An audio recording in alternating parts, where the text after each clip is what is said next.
Viva Plus.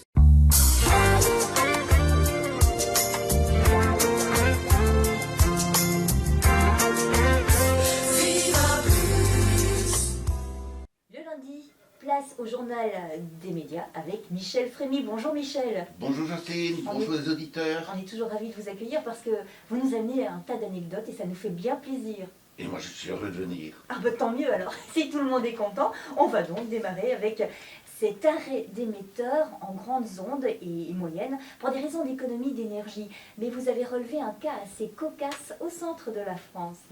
Eh bien oui, ça fait maintenant plus de 3 ans que l'émetteur Grandes Ondes de France Inter ne diffuse plus aucun son. Par contre, il consomme toujours 1 million de watts par heure, et ce 24 heures sur 24, 365 jours par an. Alors la question qu'on se pose bien sûr, c'est pourquoi l'avoir laissé allumer et qu'est-ce qu'on attend pour l'éteindre?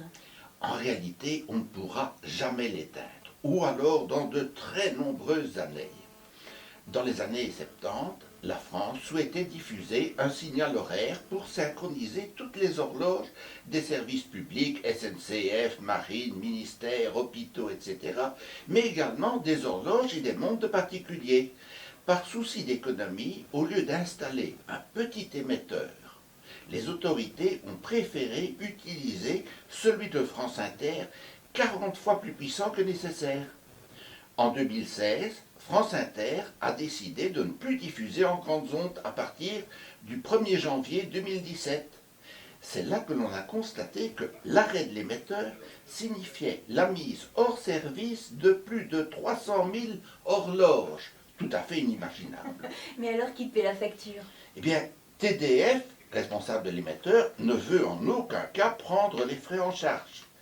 La Chambre française de l'horlogerie n'en a pas les moyens, alors en 2016, le CSA a tenté de trouver une radio qui accepterait de louer l'émetteur et d'en assumer la charge. Sans résultat, aucun pigeon à l'horizon. En 2017, dans l'urgence et à titre provisoire, c'est l'Agence nationale des fréquences qui a assuré la continuité, mais souhaitait se débarrasser de cette charge.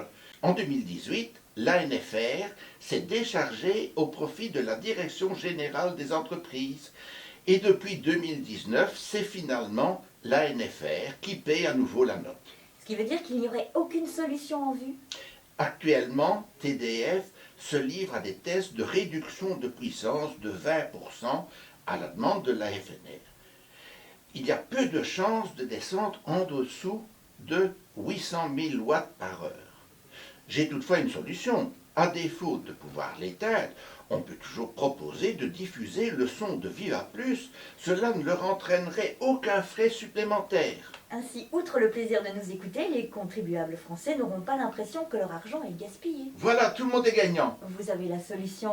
Vous avez plus d'un tour dans votre sac et c'est pas la première fois qu'on le constate. Ah oui, ça, mais pas toujours à bon escient. Faudra le vider, hein. Oui. À la semaine prochaine. À la semaine prochaine. Viva Plus.